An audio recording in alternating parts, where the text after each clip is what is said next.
UOL Entrevista. Aqui você ouve na íntegra as entrevistas feitas por repórteres do UOL com artistas, políticos, empresários e muita gente interessante.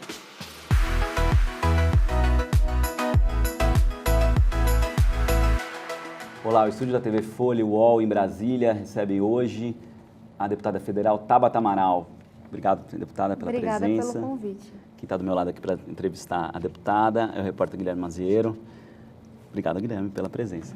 Deputada, a trajetória da senhora antes de chegar à Câmara Federal sempre foi muito festejada, né? A senhora estudou em Harvard e agora está aí como deputada federal, já entrando no segundo ano. Fazendo aí uma comparação, é mais difícil passar em Harvard do que aprovar um projeto na Câmara Federal? Como que é essa comparação? Eu sempre ouço a pergunta se política ou astrofísica, qual que é mais difícil, porque eu sou formada em ciência política e astrofísica. E eu sempre digo que ciência política, porque na astrofísica, na ciência, nos estudos, na hora que você encontra a resposta certa, todo mundo vai. Você fica às vezes anos estudando, se dedicando, virando a noite, mas todo mundo vai. Na política, você pode ter os dados, mostrar o que é certo, sabe, pensando nas pessoas, mas convencer os outros a irem pelas razões que eles queiram. Mas assim, olha, isso aqui é importante, é muito difícil. Então, obviamente, é difícil comparar, mas eu acho que na política, aprovar um projeto, mobilizar as pessoas em torno de uma coisa comum, consensuada, é mais difícil do que nos estudos. E a senhora tem conseguido aplicar o que aprendeu lá? Você está sendo útil aí o que a senhora aprendeu nessa relação no Congresso? Acho que sim. Eu fiz ciência política com foco muito grande em desigualdade da América Latina, então um pouco de economia, programas sociais, e isso está sendo bem usado na agenda social que a gente está construindo agora. Então, para a construção da agenda social, que fala da modernização do Bolsa Família, da conexão do ensino técnico com o ensino superior e vários outros projetos, a gente ouviu professores de Harvard, professores do MIT, a gente olhou para pesquisadores muito bons aqui do Brasil, para o IPEA, para o PB de Barros, para o Paz de Barros. Então, eu acho que o que ficou do aprendizado foi que, enfim, uma coisa que eu ouvia muito no curso, a melhor política pública é aquela que você consegue implementar, que você tem que levar todo mundo junto. E esse é um aprendizado que eu tento levar muito na vida aqui, que a gente tem que construir uma coisa que as pessoas venham junto, construir grupo. E na agenda social, os 3 primeiros projetos que a gente apresentou tiveram 23 autores, 23 líderes partidários como autores. Então, acho que foi um aprendizado que eu consegui implementar. E esse outro é de você olhar para estudo, para o que funciona. Eu ouso dizer que mais da metade das políticas públicas que a gente tem no Brasil hoje não funcionam. Alguém achou que funcionaria, era conveniente para algum grupo, está lá escrito, mas às vezes tem um efeito até contrário. Então, acho que esses 2 aprendizados eu consigo usar no dia a dia. Deputada, a senhora disse dessa construção que é necessária para aprovar projetos, tudo, e o presidente da Câmara, Rodrigo Maia, pediu ajuda para a senhora tocar a agenda social da Câmara. Então, os principais projetos, olhando para o social, passam pela senhora. Para ter esse diálogo com todas as frentes, a senhora se define de centro-esquerda. O que eu preciso entender é qual que é a relação da senhora com os grupos de esquerda, com a oposição na Câmara dos Deputados, e como que isso trabalha junto com essa agenda social? Essa é uma pergunta que eu me faço todos os dias, porque a forma como eu me coloco na política é diferente de como as pessoas se colocam de forma geral. Para mim, a causa raiz disso é porque eu não estou ali seguindo uma cartilha de um partido, de uma corrente, porque não faz sentido para mim. E eu acho que não faz sentido porque eu entrei na política de uma forma diferente. Eu não fui formada em movimentos estudantis, não fui formada em partidos políticos. Eu sou uma pessoa que teve a vida transformada pela educação. Então, acredito muito que o conhecimento salva, que você olhar os dados, estudos, ouvir as pessoas é o que é o melhor caminho. E quando você faz isso, a resposta às vezes está na esquerda, às vezes está na direita. Então, a minha postura na Câmara ela é muito independente. Quando chega uma proposta do governo, eu não vou falar, eu sou oposição, então eu sou contra. Eu vou analisar aquela proposta. Eu acho que o que está sendo construído agora, muito melhor do que ano passado, eu vou ser uma aliada das pessoas quando eu achar que elas estão corretas. Então, por exemplo, na questão da Previdência, muitas pessoas não entenderam. Mas os estudos, sabe, o que eu li fazia muito sentido. Isso aqui vai ajudar as pessoas, ajudar o país. Então, eu vou apoiar a proposta do governo, mesmo não sendo da base do governo. Agora, por exemplo, na hora que o presidente da República faz uma fala super machista, o que é muito ruim. O Brasil é o 5º país que mais mata mulheres do mundo. Eu estava lá ontem com as mulheres do PSOL, do PT, do PSB, do PDT, me posicionando. Então, é uma coisa difícil de construir, porque não tem muita gente que tem essa posição, mas a minha posição hoje ela é independente no sentido de que eu vou ver o que faz sentido e o que não faz. E na hora, e com isso eu vou ver quem pode ser meus aliados. É combate à corrupção? Quem são meus aliados nessa pauta? É a pauta econômica, desenvolvimento? Quem são meus aliados? E eu me defino de centro-esquerda porque eu acho que as definições são ruins de esquerda e direita, acho que elas falam muito pouco do Brasil tão complexo, mas porque no final do dia a minha maior prioridade é o combate à desigualdade. Então, na hora que eu tenho que fazer a escolha de onde eu vou trabalhar, qual vai ser meu foco, vai ser na educação, vai ser na agenda social. Então, para dizer que é muito complexo, eu acho que no Brasil a gente não resolveu essa coisa de esquerda e direita ainda, mas eu acho que eu contribuo para o debate, tendo um posicionamento mais independente e não tanto de olhar para a cartilha de partido A, B, C ou D. Mas na agenda social, hoje a senhora considera que tem os votos da oposição para ajudar a aprovar esses projetos, olhando para o social? A gente tem. E para mim é muito simbólico que na autoria do PL do Bolsa Família, que é um projeto que amplia o Bolsa Família para em 10 bilhões de reais para 3,2 milhões de crianças que estão na pobreza hoje, que moderniza o Bolsa, que atualiza os valores, que melhora os incentivos, a gente teve 23 líderes como autores. Então eu acho que o projeto não é que ele vai ter força lá no final, ele chegou muito forte na comissão. E a gente tem, na comissão que já foi instalada, a presidente é a deputada Flávia Arruda e o relator é o deputado Eduardo Barbosa de Minas. O que também já mostra isso. Então, a gente está tendo um cuidado de, olha, como é baseado em estudo, como a gente ouviu muita gente para construir, trazer muita gente junto. Então, acho que essa é uma preocupação que a gente teve lá atrás que valeu a pena. Ele está sendo consensuado, ele talvez não tenha o apoio do governo hoje, porque o governo tem uma posição muito diferente em relação ao Bolsa Família. Basta olhar para as filas, basta olhar para as falas que a gente vê que não são conectadas com a realidade, mas na Câmara tem um consenso que sim, Bolsa Família é um projeto muito bom, que combate sim a pobreza e a desigualdade, a gente tem que melhorá-lo, tem que aprofundá-lo. A senhora citou a nova política, que é um termo que tem sido usado por vários grupos, às vezes de maneiras antagônicas, né? Mas um dos reflexos desse termo é um certo esvaziamento dos partidos políticos, uma certa negação da política do ponto de vista da atuação dos partidos, né? A senhora mesmo teve um embate com o PDT por conta da votação da reforma da Previdência. E eu queria saber da senhora como que a senhora se enxerga dentro desse sistema partidário e que valorização, que papel que a senhora vê para os partidos dentro do sistema político? Claro. Quando eu falo que eu não gosto mais do termo nova política, é porque eu sei que ele foi utilizado por muita gente que tem práticas mais antigas do que minha tataravó. Então, eu acho que, de fato, ele contribui para essa negação da política que é tão ruim. Eu cresci odiando política, porque eu cresci num bairro de ocupação, da periferia, em que o cabo eleitoral pintava o número, e era isso. Ninguém foi na minha escola dizer o que fazia um vereador, o que fazia um prefeito. Então, eu acho que sim, a gente tem que valorizar a política, a gente tem que explicar o que significa, trazer as pessoas. Agora, isso não pode ser desculpa para a gente não criticar os partidos. E eu quero deixar isso bem claro, eu sou contra candidaturas avulsas. Eu, como cientista política, acho que os partidos são uma forma de organizar a democracia. Você não é a favor de um partido Tabata Amaral? De jeito nenhum. E sabe, se sair desse partido do PDT, vou para outro partido, quero construir, acho muito importante. Agora, a gente tem que criticar o que está acontecendo. Ninguém tem coragem de falar ou de perceber que os partidos são uma barreira para a renovação da democracia. Hoje, o dono do partido, porque são donos, quem está lá há décadas é dono, não é líder partidário, não. Ele diz 100% como é que vai o dinheiro que é nosso, que é público. Como é que a gente está tranquilo que uma pessoa decida, esse dinheiro que é do fundo eleitoral, que é público, vou dar 2 milhões para o meu amigo, 1 milhão para o meu outro amigo, meio milhão para não sei quem. Não tem nenhuma votação para escolher quem é candidato, a pessoa não tem o número máximo de mandatos para ser dirigente, a gente sabe que tem muita corrupção, não tem nada parecido com um comitê de ética dentro.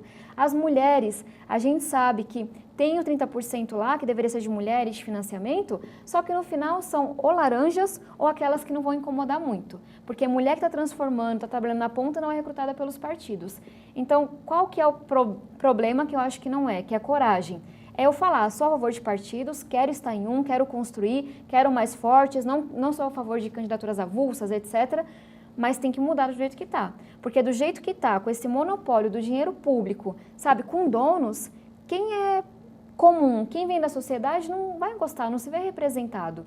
E eu acho que a crise que a gente está passando, em grande parte, tem a ver com o fato dos partidos estarem aqui e a sociedade está aqui. A gente tem que fazer a provocação para eles se aproximarem, porque isso vai ser bom para a sobrevivência deles e para o aprofundamento da nossa democracia. A gente tem alguns institutos que eles criam uma ponte entre a sociedade e a discussão política. A senhora participa de alguns deles, tem o Acredito, que a senhora ajuda a coordenar, e algumas vezes dá a impressão de que a orientação de voto passa mais pelo que é discutido nesses institutos que discutem a política do que seguindo a orientação partidária. Como que a senhora se dá no meio dessas duas instituições? Uma que é o partido que a senhora é filiada e tem uma legislação ali para cumprir, e um instituto que guia um pouco mais a visão ideológica de atuação dentro do partido. Guilherme, eu não posso falar por todos os movimentos, mas no Acredito não existe orientação de voto. E no movimento que eu sou uma das fundadoras, que eu faço parte, a gente não quer, nunca vai querer ser, eu sou completamente contra ser qualquer coisa como um partido, porque a gente entraria para mais o problema não é partido A, B, C ou D, é que o sistema está ruim. Então, como é que eu vou criticar o sistema e querer ser parte dele de alguma forma? A gente apresentou, e aí quando eu falo a gente, são mais de, 20 parlamentares, um projeto de renovação dos partidos, porque a gente acredita nisso. Agora, qual que é o papel do Acredito? Poxa, no momento em que a sociedade não se vê nos partidos, a gente conseguiu ser uma ponte. A gente reuniu dezenas de candidatos lá em 2018 e a gente foi conversar com os partidos. E eu sempre brinco, quem era a Tabata na fila do pão na hora de conversar com o PDT, com o PSB, com Cidadania? Agora, você imagina chegar a 100 jovens, e a gente tem milhares de voluntários, e falar assim, olha, nós temos 28 candidatos que querem se filiar, que querem se candidatar. É claro que os partidos começaram a receber a gente. E quando eu falo que a gente foi ponte, é por causa disso. E a gente sentou e negociou com PPS, Rede, Cidadania. Porque, de novo, na hora que vem alguém que não é filho de ninguém, que não tem dinheiro, que não é do partido, como que você garante que vai ser candidato, que vai estar na lista? Só que eu falo pelo movimento que eu represento. A gente não quer ser partido, a gente não tem orientação de voto. E quando a gente trabalha junto, não tem nada diferente do meu trabalho com a bancada feminina, do meu trabalho com a Frente Parlamentar pela Educação. A gente trabalha junto no que é interesse comum. Na hora que a gente não concorda, tá tudo bem, porque não tem orientação partidária, porque não é partido. E eu enfatizo isso com muita força, porque a gente tem que tomar cuidado. Ao invés de criticar Caixa 2, tudo que acontece de corrupção, pessoas que gastam milhões de reais na campanha de forma ilegal, a gente critica quem se financia de forma transparente. Eu sou criticada quase que diariamente por ter tido 429 doações. Mas tem muito questionamento sobre essa transparência, né? Sobre a transparência desses grupos em relação às suas agendas e a coincidência dessas agendas com o mundo empresarial. No movimento que eu represento, a gente divulga 100% das doações, a gente não pode receber doação de empresa, só de pessoa física, tem um teto máximo de 20% de doação, a gente disponibiliza um relatório. A minha campanha, eu declarei cada R$15 que eu ganhei. Ninguém doou mais do que 10%. Quando eu falo isso, só para dar um passo atrás, é porque ficam, enfim, talvez porque a gente incomode muito, e a gente incomoda mesmo, e que bom, porque a gente critica o que acontece de corrupção e de errado, as pessoas ficam falando, mas está errado, tem muita doação. Eu estou sendo transparente, eu sou independente, porque não tem ninguém que financiou minha campanha toda, nenhum partido. E aí só me incomoda que a gente, enfim, faço uma grande generalização, porque eu sei que o movimento que eu represento, que eu tenho muito orgulho, divulga cada doação. Tem movimento que não divulga? Tem. Eu sou a primeira a criticar. Inclusive, me veio um agora à cabeça, que não divulga, que eu sei que é financiada por empresários e etc. Não posso fazer acusações dessa forma se eu não estou, enfim, com as provas na mão. Mas eu acho que é isso, as coisas não são todas... Na renovação, teve muita gente com práticas super antigas dizendo que era o novo. Mas o movimento que eu represento, as pessoas que eu conheço, fazem e fizeram um trabalho muito sério. E eu não vou deixar que a gente seja o errado, porque a gente incomoda os grandes, e não que o que foi feito até agora seja o certo. Deputada, acho que só concluindo, acho que tem a ver com, claro, essa questão, junto com esses questionamentos em relação à independência da senhora em relação ao partido, sempre vem os questionamentos em relação a possíveis ligações com o setor empresarial, com alguns empresários que, porventura, passaram pela biografia da senhora. Um deles é o Jorge Paulo Lemann, que tem fundações, institutos, que a senhora também foi bolsista. Afinal de contas, qual é a ligação que a senhora tem com esses grupos? Eu posso pegar um pouquinho de tempo a mais para explicar claro, isso? óbvio. Eu acho que é fundamental. A primeira coisa, sempre que alguém quer desconstruir a minha trajetória é porque eu estou incomodando. E é muito engraçado de ver que isso vem da esquerda e da direita. Os dois lados, quando estão incomodados comigo, falam, a Tabata é financiada por fulano. E o mais engraçado é que a cada ano muda o fulano. Então, já fui financiada pelo Jorge Soros, pelo Jorge Paulo Lemann, pelo Paulo Guedes, e nunca se consegue provar. É sempre uma acusação. E aí eu vou explicar bem explicadinho, porque eu acho que é importante. Outra coisa, eu cheguei em Harvard pelo mérito dos meus professores e dos meus estudos. Minha bolsa foi 100% da faculdade, eu não conhecia nenhuma das fundações, eu cheguei lá porque professores de escola pública e privada me treinaram para Olimpíadas Científicas. E, de novo, não tem nenhum demérito com quem chegou com fundações, mas não é o meu caso. E é injusto com a minha história e com os meus professores que digam que eu fui financiada por fundações que não me financiaram. Eu não recebi uma bolsa da Fundação Lemann. Agora, eu acho que isso é errado? Não é errado, porque eu conheço mais de 100 pessoas que só fizeram doutorado lá fora porque teve uma fundação que ajudou. Em um Brasil como o nosso, que não valoriza a educação, que não valoriza a pós-graduação, eu vou ficar criticando fundação que financia isso? Não. Não é o meu caso, mas eu não vou criticar. Mas aí, outra coisa que é importante dizer. Por que as pessoas fazem isso? Porque na hora que eu critico o Weintraub, ou que eu voto a favor da reforma da Previdência, vem alguém e fala que eu sou financiada por um homem. Parte é machismo. Porque uma mulher jovem como eu, sempre vão dizer que tem um homem por trás. Não conseguem acreditar que é meu mérito, que é minha independência, que são minhas ideias. Mas tem uma outra coisa também, que eu acho que, enfim, vale enfatizar várias vezes. As pessoas fazem isso porque elas querem dizer que eu sou uma marionete.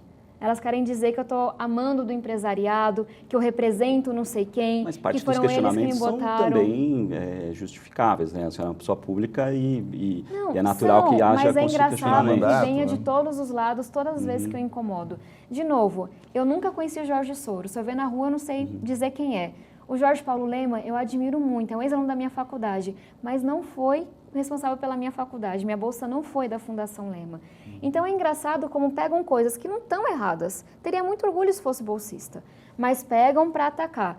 E, de novo, eu não estou amando de ninguém, eu estou amando das minhas ideias. Como é que uma pessoa que eles dizem que está a serviço do empresariado apresenta um projeto como eu e o Rigoni apresentamos para taxar lucros e dividendos? Como é que eu apresento um projeto para taxar herança? Então, eu acho que vale questionar essas coisas, porque não tem problema receber bolsa. Não foi meu caso, vale esclarecer, mas se fosse não teria problema. Agora, por que fazem isso? Porque querem dizer que uma mulher jovem de 26 anos que é independente está amando de alguém. Agora não se sustenta. Quando você olha a minha crítica ao Weintraub, você vê que é independente. Quando você olha meu voto da Previdência, é independente. Quando você olha minhas propostas de reforma tributária para taxar os mais ricos, é independente. Então, só para a gente tomar o cuidado, porque a gente tem muita coisa errada acontecendo no Brasil, em termos de corrupção, inclusive, e a gente fica indo nessa onda de criticar quem está tentando fazer diferente. Porque tem muita gente grande incomodada, dos dois lados, que tentam destruir a gente. E eu acho que, enfim, vale pegar essa oportunidade. A senhora tomou algum cuidado para evitar esse tipo de ilação, esse tipo de informação em relação a agendas correlatas ou agendas coincidentes com esses grupos de empresários? Enfim, isso tem enfim, tirado o sono da senhora em relação à sua atuação? Em sentido de agenda, não. Quem me acompanha em São Paulo, eu vou para a periferia toda semana. Se me chama para reunião com empresários, eu vou também falar das minhas propostas. Inclusive, na última, fui e critiquei uma fala muito ruim do Paulo Guedes e apresentei agenda social. Porque eu tenho uma agenda independente, eu falo onde me chamam. Eu tenho que falar dessas coisas. Agora, de tirar o sono, não é tirar o sono, mas é quase que uma frustração. Eu trabalhei muito para estar onde eu estou. Eu realmente cheguei na faculdade por mérito dos meus professores, pelos meus estudos, trabalhei com babá a faculdade toda. Então, que alguém vire para mim e diga, a Tabata é financiada por fulano, a vida dela foi fácil, dói um pouco mais. Eu trabalho desde os meus 7 anos de idade. Com 7 anos eu bordava encomendas para vender, sabe, na escola. Então, é uma coisa mais pessoal mesmo. Eu acho que incomoda mais quando a verdade é oposta.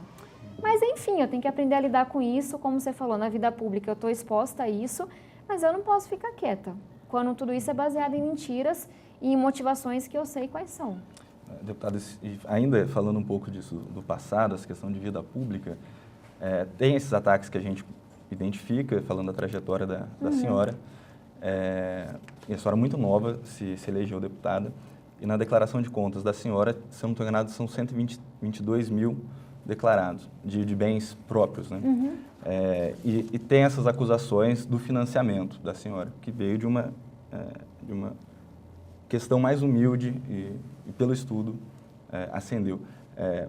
Para a gente explicar melhor, entender toda essa questão, esse dinheiro, que é uma quantia alta para uma pessoa nova como a senhora, como que ele foi levantado? A senhora poderia explicar isso? Claro. Tem enfim, posso comentar sobre de onde vem essa pergunta depois, mas eu trabalho desde muito nova, durante toda a faculdade. Eu fiz estágio em empresas como Falcone, eu fiz estágio em empresas na Índia. Eu sou uma pessoa que tem uma dedicação muito grande ao trabalho. E assim que eu me formei, eu fui trainee da Ambev e eu criei uma área social dentro da empresa para olhar para a educação. Então, todo o dinheiro que eu tenho vem do meu salário.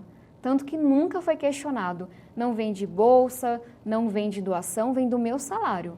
E sim, eu tinha um salário muito bom em uma empresa, porque eu era uma das melhores funcionárias daquela área. Inclusive, fui promovida dentro da empresa. Agora, por que eu vou ter vergonha que uma pessoa que vem de onde eu venho, conseguiu trabalhar, conseguiu ser promovida, guardou quase todo o dinheiro do salário, e aí, enfim, se as pessoas quiserem saber, a gente não tem casa própria ainda, eu moro em uma ocupação.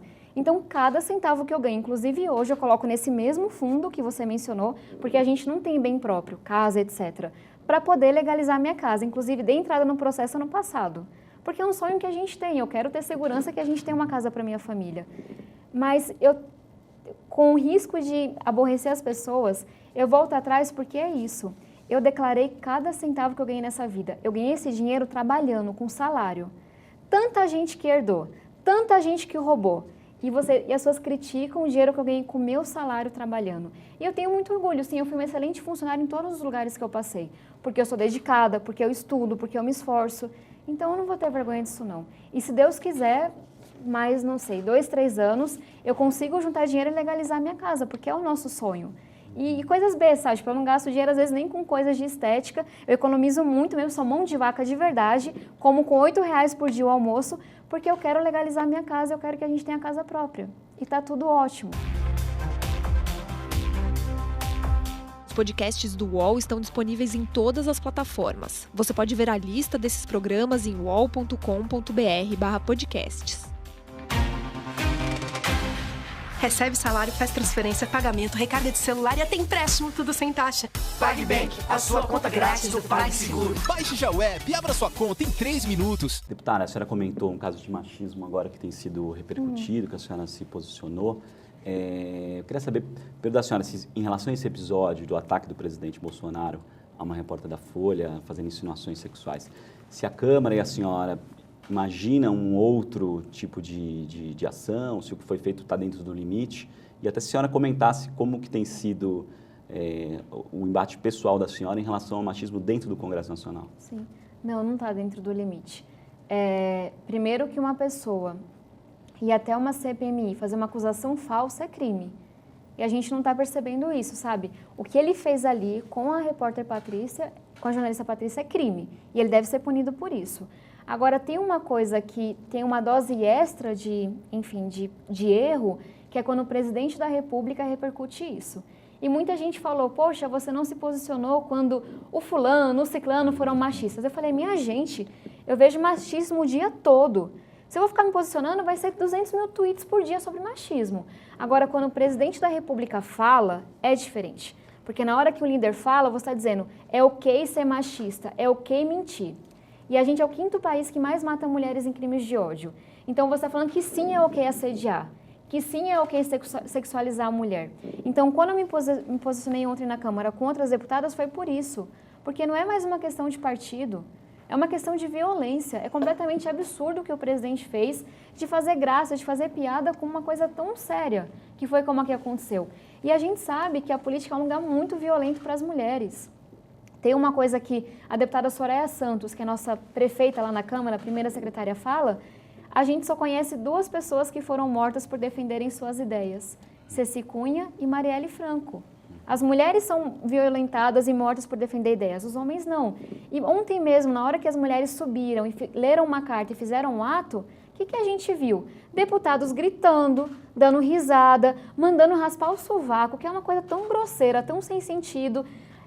é essa violência. E não é sobre ser barrada, não é sobre ser interrompida, não é sobre não te ouvirem, que é a minha realidade todos os dias. É sobre as ameaças que eu recebo. O presidente da República publicou um vídeo dizendo que eu não passava de um rostinho bonito, na página oficial dele. Isso é grave, eu sou uma deputada federal, eu tenho que ser respeitada tanto quanto ele. E ao fazer isso, você pode falar, nossa, mas que besteira, sabe? Todo mundo sabe que ele fala besteira. Só que na hora que ele faz, vem a rede dele todinha me ameaçar, me xingar, me enviar ofensas. Eu já tive que pedir ajuda para a polícia em São Paulo. Não ando com segurança porque eu me recuso, porque eu acho que eu tenho que ser livre para ser deputada, para ser política.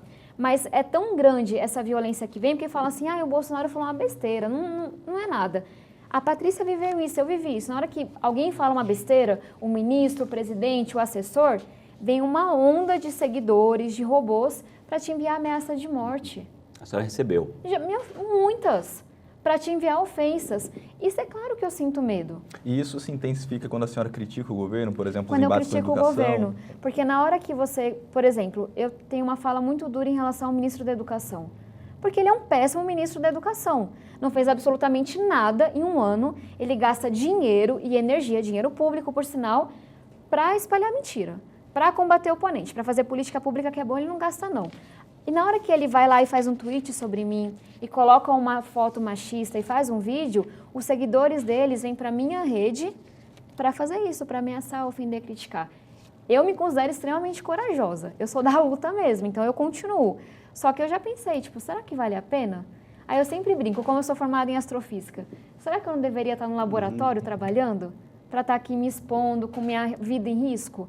Mas a gente tem que levar mais mulheres, eu acho que essa é a melhor resposta. Esse ano eu quero trabalhar muito com Vamos Juntas, que é para eleger candidatas, mulheres, vereadoras, prefeitas. E sinceramente eu acho que é uma resposta à violência que eu vivi ano passado. Às críticas, às ofensas, ao machismo, porque eu acho que na hora que for mais comum ter mulher na política, na hora que a gente dá no Congresso, e não for só a Tabata, uma ou outra como é hoje, mas foi metade do Congresso, o que faria sentido já que é metade da população, as pessoas vão começar a mudar um pouco as atitudes. Então, eu acho que a melhor resposta que eu posso dar a essa violência, a essa grosseria, é ajudar outras mulheres a se elegerem. Porque, enfim, vai deixar de ser tão incomum você ter mulheres na política, como é hoje. Tá, a senhora comentou do Weintraub, realmente a senhora tem feito uma atuação bastante crítica em relação tanto ao ex-ministro Ricardo Vélez Rodrigues, em relação ao ministro atual. E a senhora fez parte de um pedido de impeachment contra o ministro, que está no STF, enfim, a senhora acredita de fato que isso possa ter resultado ou foi mais uma questão de causar um constrangimento ao ministro? O pedido de impeachment, ele foi muito coerente no sentido de que ele só apontou, enfim, crimes de responsabilidade. Então, de fato, o Weintraub já quebrou princípios de impessoalidade na hora que vários alunos, milhares, não receberam uma resposta em relação aos erros do Enem, mas um apoiador do governo foi ajudado. Ele quebrou o princípio da eficiência na hora que ele perdeu R$1 bilhão, perdeu literalmente, porque ele não conseguiu enviar o projeto no prazo, ele já, enfim, quebrou uma série de princípios. Todos os dias ele comete quebras de decoro, ele ofende parlamentares, presidente de outro país, cidadãos, mães de cidadãos. Então a gente listou vários crimes e a Constituição fala que nesse caso é o STF que tem que julgar. Agora, eu não consigo dizer quão rápido o STF vai ser nessa decisão. Juridicamente faz sentido, não tem como o Congresso analisar nesse caso, porque é crime. Crime quem julga é o STF, quando a gente está falando de ministros. Agora, eu tenho uma esperança que o presidente seja mais rápido do que o STF. Que ele fale assim, olha, posso ter uma visão ideológica X, agora não dá para não ter alfabetização. A gente passou um ano em que o máximo que aconteceu foi uma conferência para debater metodologia de alfabetização. Posso ter uma ideologia Y, mas eu não posso perder R$1 bilhão para a educação. Então, acho que no final do dia também foi um pedido para o presidente da República, que ele deixe de ser tão negligente com a pasta de educação, que deveria ser a mais importante, e coloque outra pessoa. E, de novo, não é uma questão ideológica.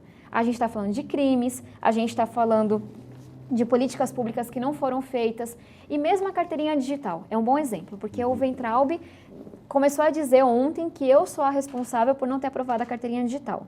Cujo governo mandou uma medida provisória que caducou, né? E contar essa história porque é importante. 5 meses atrás, se envia uma medida provisória para a Câmara instituindo a carteirinha digital gratuita. Na época, junto com a minha equipe, com o deputado Felipe Rigoni, que é um grande parceiro, eu apresento 8 emendas à medida provisória. O que é emenda? É você fazer uma sugestão para melhorar o texto. Ou seja, estava trabalhando. Se passaram 5 meses, o ministro nunca foi lá para apresentar o projeto para os deputados, a base do governo nunca se mobilizou para colocar aquilo na pauta, parecia que não era prioridade. E aí chega ontem, eu descobri isso ontem pelo menos, a gente descobre que 3 milhões de reais do dinheiro público foram gastos para fazer campanha para as pessoas. Com várias mentiras, inclusive, dizendo que era impossível conseguir a carteirinha gratuitamente, etc. E aí, por que não foi aprovado? Porque ele é incompetente, ele é incapaz, ele começou a dizer, porque ele gosta de me atacar, que a carteirinha digital não foi aprovada porque a Tabata não quis. Uma deputada entre 513. E eu acho que esse é um bom exemplo, sabe? Poxa, se eu fosse oposição por oposição, eu teria feito 8 emendas ao projeto dele? Eu teria gasto o meu tempo, do meu time, de mobilizar, de, sabe, colocar um negócio ali. Eu tentei trabalhar, porque o Weintraub eu acho que é péssimo mesmo. É o pior ministro que a gente tem. Agora, o projeto poderia ser bom, se a gente melhorasse os pontos que estavam ruins. Agora, se ele é incapaz de trabalhar, de mobilizar a base, de fazer acontecer, e fica o tempo todo no Twitter gastando dinheiro público a fazer campanha para si mesmo, de fato ele não vai aprovar. Então, acho que esse exemplo bem emblemático de uma pauta que era importante para o governo, que a gente queria melhorar para aprovar, mas que ele não trabalhou, não conseguiu. E sobre esse pedido de impeachment do ministro Weintraub, politicamente, eu queria que a senhora me ajudasse a entender uma conta. A gente tem mais ou menos 130 deputados da oposição. Esse pedido foi assinado por cerca de 60 parlamentares. Eu não tenho o último número. Na primeiro dia foi mais de 30, aí está aumentando. Assim, é um número que não chegou ao número da oposição, que a gente imagina que tem intenção de fazer essa crítica. Quem tiver essa crítica da oposição, por que não teve esse apoio? Esse apoio foi dentro do esperado? Faltou articular melhor esse apoio para o pedido? Mas aí tem muito a ver com o que a gente, enfim, decidiu na hora. Para a gente era importante ter representantes de vários partidos. Então, por exemplo, a gente trouxe representantes do PSB, a gente trouxe representantes do PSDB, para mostrar que tinha do outro lado, a gente trouxe representantes do PT, do Cidadania. Então, a gente não se preocupou em colocar todas as bancadas, porque a gente queria muito mostrar, e acho que a gente conseguiu mostrar, que não era uma coisa de um partido. Aí pode ser um erro de estratégia, mas eu acho que o mais importante, ao invés de ter, sei lá, 130 da oposição, é ter vários partidos do espectro todo para dizer, isso daqui é sério, minha gente. E o número não importa tanto, porque é para o STF. A gente poderia apenas um deputado fazer o pedido e colocar assim, STF julgue, há crime, tem que ser julgado. Só que a gente entendeu que todo mundo ia dizer, se eu fizesse, o Rigoni fizesse, é porque eles são da oposição. É porque eles não gostam do trabalho do Weintraub. Na hora que você traz vários partidos, é mais difícil falar isso.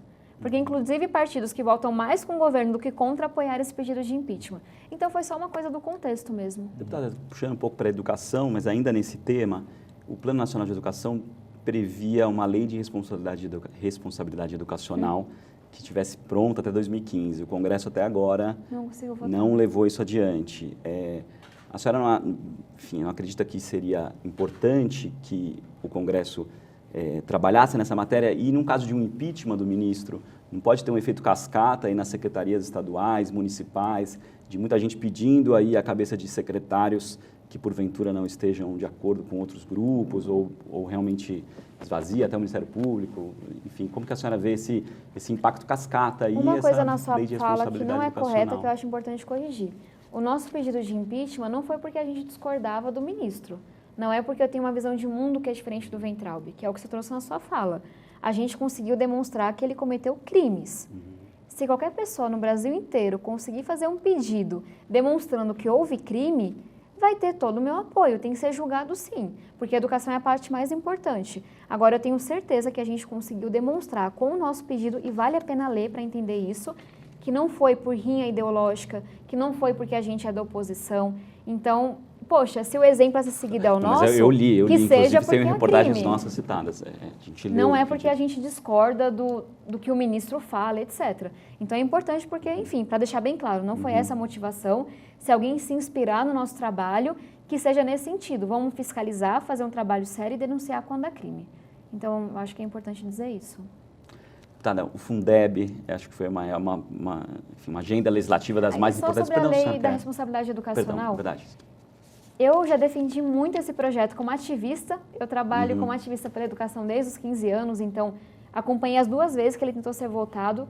Ele tem muita dificuldade de ser votado hoje porque, via de regra, a educação não é tão levada a sério nesse país. E eu acho que o Weintraub é o maior exemplo. Se a gente tivesse em outro ministério, talvez considerado mais importante, um ministro fazendo chacota e não entregando nada, ele não estaria mais lá.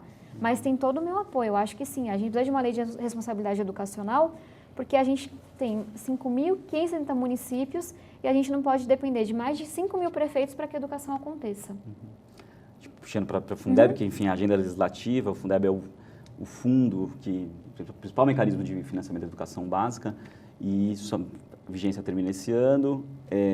Há alguns dias a Câmara, a Comissão Especial apresentou um relatório para levar à votação, teve um pedido de vista, esse relatório trazia ali um aumento da complementação da União, que hoje é de 10% para 20%. A senhora foi sempre uma defensora, sempre defendeu, né? Uma defensora, perdão, de um mecanismo de atrelar recursos, o envio de recursos a resultados educacionais e tudo mais. Você não vê que tem algum receio, ou como que a senhora tem trabalhado isso para que redes que precisem mais e tenham dificuldades de ter avanços fiquem com menos dinheiro, porque o bolo, de certa maneira, vai ficar menor, né? Eu estou muito feliz com o resultado que a gente, enfim, conseguiu construir no relatório do Fundeb, porque ele contempla exatamente isso, né? Tipo, essa foi uma preocupação desde o primeiro dia. Primeiro, a gente está dobrando a complementação da União, então o Fundeb, ele é extremamente importante para você melhorar a educação na ponta, melhorar a equidade do financiamento, e com o dobro da complementação da União, tem uma coisa muito bacana que está acontecendo, que é, hoje, a complementação da União, essa verba que vem do governo federal, vai para os estados que mais precisam. Essa segunda parte que a gente colocou vai para os municípios que mais precisam. Porque você pode ter um município no norte de Minas que é muito pobre. Então, uma vitória muito grande. Outra coisa que, enfim, é bem bacana também. A gente conseguiu, com o novo Fundeb, que é o ponto que você trouxe, que a gente tivesse um mecanismo de olhar para a equidade de resultado. O que é isso? Na educação precisa de mais dinheiro, é verdade. Tem escola que não tem dinheiro para pagar transporte, professor, etc. Tem muitas coisas graves. Mas uma boa parte do dinheiro é mal gasta.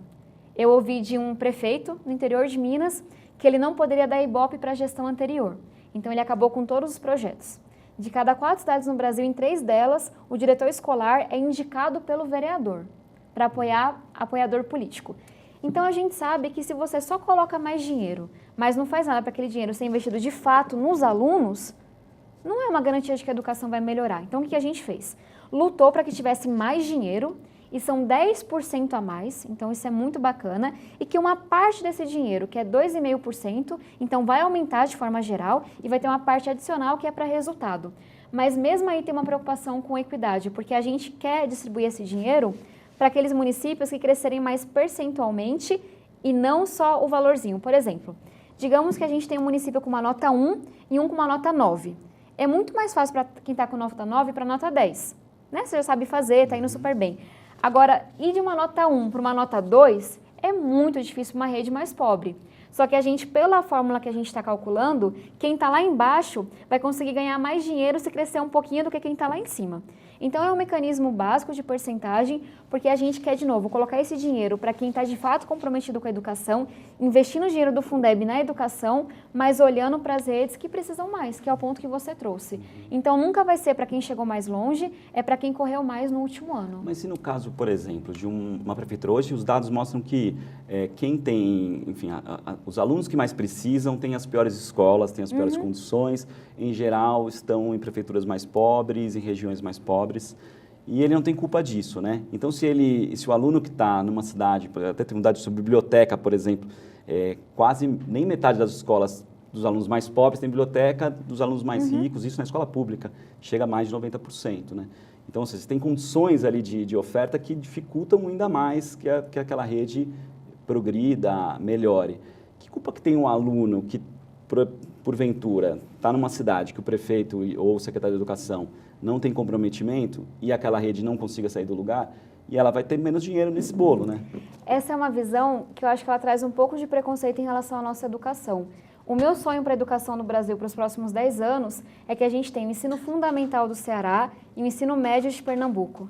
aí para daqui 20 anos eu sonho com a melhor escola pública do mundo. Ou seja, São Paulo, que tem muito mais dinheiro, não faz a educação que Ceará e Pernambuco fazem. Rio de Janeiro não faz e por aí vai. Então, para dizer que a gente tem que aprender o que aconteceu dentro do país. Tem município mais pobre, tem estado mais pobre que conseguiu revolucionar a educação. Então, a pergunta não é que culpa que o aluno tem se o município dele é pobre. A pergunta é que culpa o aluno tem se o prefeito dele não está nem aí para a educação. A gente tem que tomar muito cuidado com isso. São mais de 5 mil prefeitos. E a maioria, não sei se é a maioria, mas uma parte não está nem aí para a educação mesmo. Então, o que eu estou fazendo? O que eu estou fazendo não, o que o Congresso está fazendo? Porque é muita gente que trabalhou. E tem muito mérito da deputada Dorinha, que foi a relatora do projeto. Vai ter 20% de complementação da União.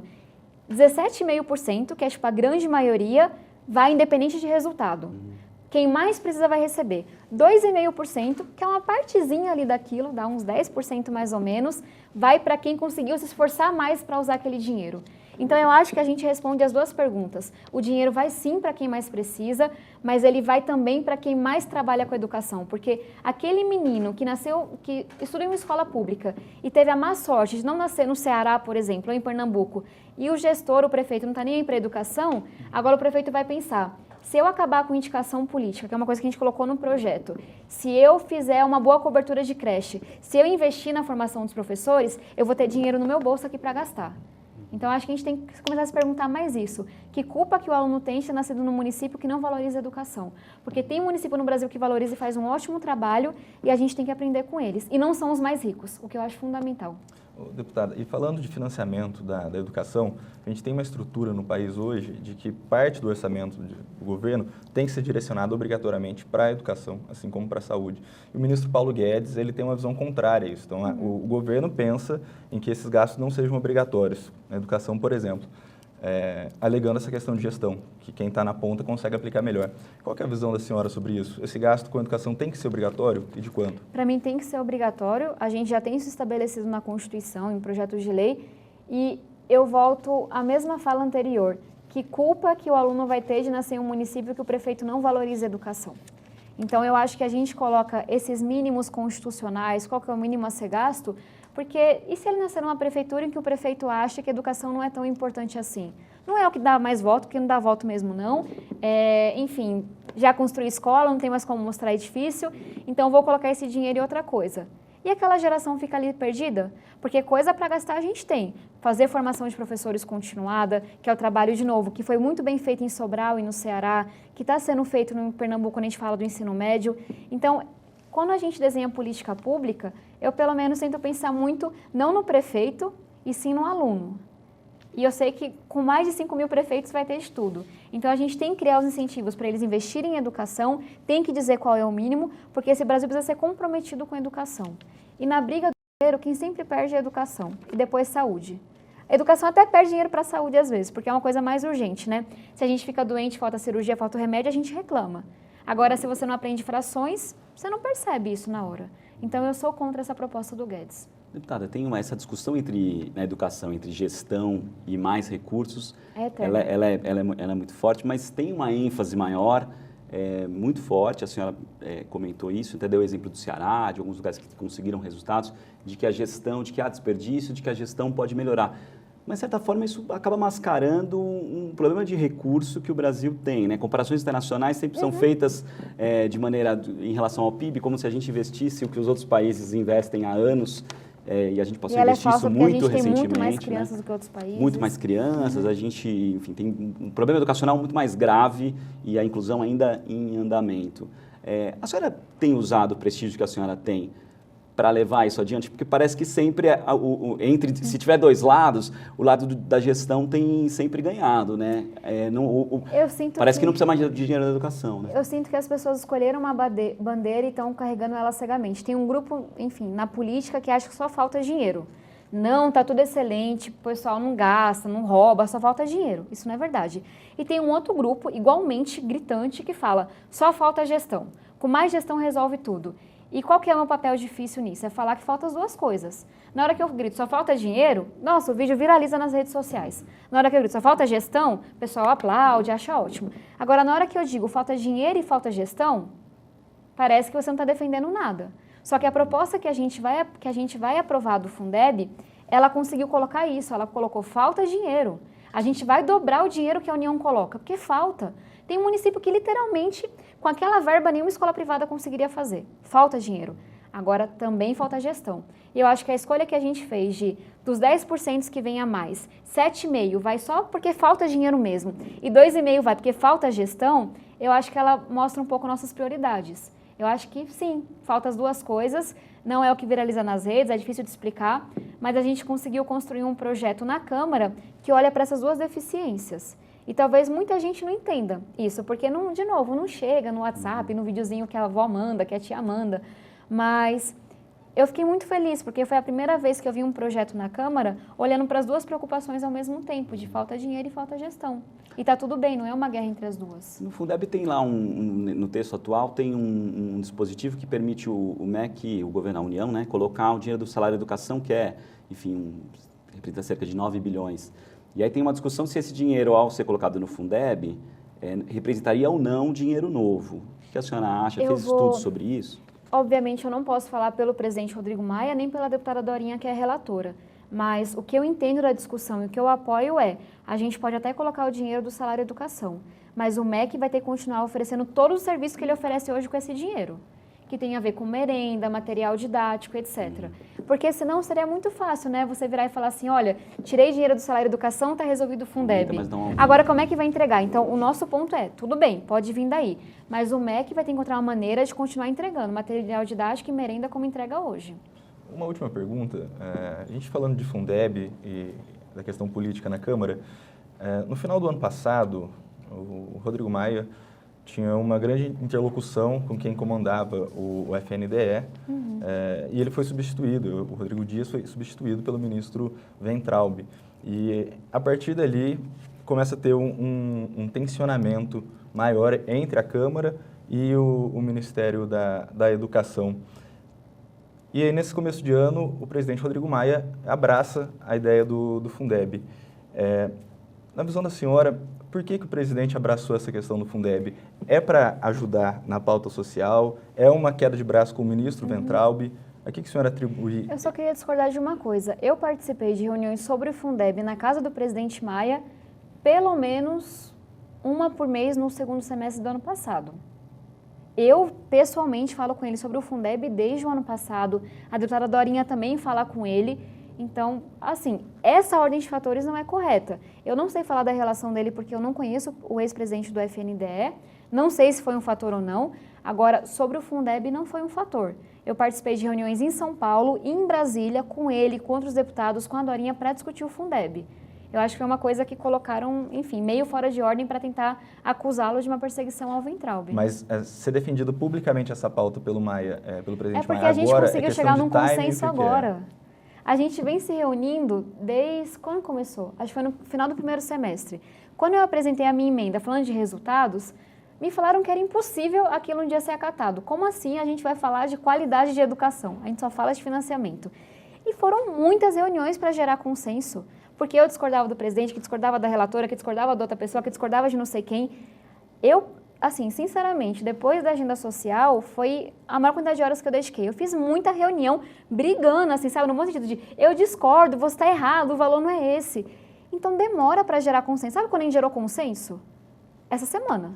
A gente fechou um texto segunda-feira à noite, inclusive você estava naquele momento ali fora da sala, e a gente falou, o texto é esse, concordamos? Concordamos. E, gente, política é isso. É claro que eu ficava frustrada? Ficava, porque você discorda do fulano, você acha que ele é ruim, que ele não quer pegar a sua ideia, que não sei o quê.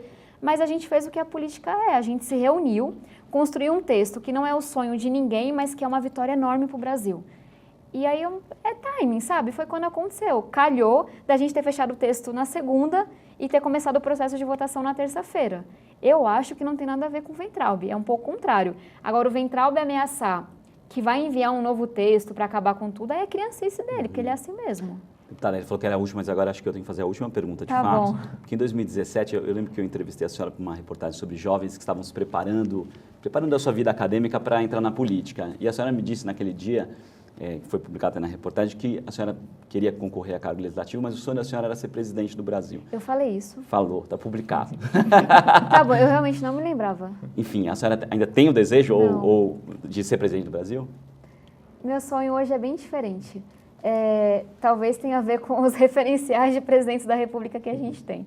Mas quando eu penso assim, quem me inspira no Brasil, eu penso mais em, não sei, Anísio Teixeira, Darcy Ribeiro. Eu quero ser uma pessoa que no finalzinho da minha vida eu saiba que eu contribuí muito para quem tivesse a melhor escola pública do mundo. E talvez tenha a ver com o fato de eu ter visto quão difícil é a política e também estar entendendo qual que é o meu papel nisso tudo, mas eu estou muito feliz no Legislativo hoje. Eu acho que num momento em que a gente tem tanto retrocesso na educação, tanto desafio, a gente está conseguindo barrar alguns retrocessos e avançar outras áreas. Então, eu não sei exatamente qual que vai ser meu caminho, mas hoje eu penso muito mais em trilhar um caminho, enfim, que me permita ter contribuído muito para a educação. Não sei exatamente por onde vai ser. Paulo Freire inspira a senhora? Muito. É um dos maiores educadores que a gente já teve e a desconstrução que faz em torno do nome dele é com muita ignorância, é com muita falta de conhecimento, é completamente covarde em um país em que as pessoas, justamente por não terem estudado, sequer conseguem conhecer sua história. Deputada, eu queria agradecer muito a presença da senhora aqui no estúdio da Folha do UOL em Brasília. Guilherme, muito obrigado. E você que acompanhou, também acompanha as notícias no site do UOL e da Folha. Muito obrigado. O UOL Entrevista tem a coordenação de Diogo Pinheiro.